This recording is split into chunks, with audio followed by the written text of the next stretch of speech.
ईद उल अजहा यानी कि बकरीद को लेकर दिल्ली सरकार ने सख्त हुक्म जारी किए हैं। दिल्ली सरकार में मंत्री कपिल मिश्रा ने कहा है कि पशु कल्याण कानूनों को सख्ती से लागू किया जाएगा।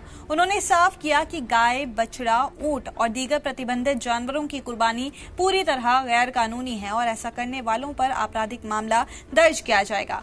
उन्होंने ये भी कहा कि अवामी जगहों, सड़कों और गलियों में कुर्बानी की इजाजत नहीं होगी। सिर्फ तय और कानूनी मकामात पर ही कुर्बानी की इजाजत दी जाएगी।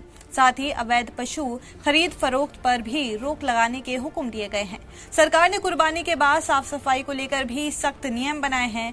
नाली या फिर अवामी जगहों पर गंदगी फैलाने या जानवरों का वेस्ट डालने पर कार्रवाई की जाएगी। मंत्री कपिल मिश्रा ने सोशल मीडिया पर भी इन हिदायतों व हुक्मों को साझा किया है और लोगों से नियमों का पालन करने की अपील की है। उन्होंने कहा है कि उल्लंघन की शिकायत मिलने पर सख्त कार्रवाई होगी। इस फैसले को लेकर जहां सरकार इसे कानून व्यवस्था से जोड़ रही है, तो वहीं कुछ लोग इसे त्योहार के दौरान सख्ती के तौर पर भी देख रहे हैं और इसको लेकर सियासी बयानबाजी भी तेज हो गई है।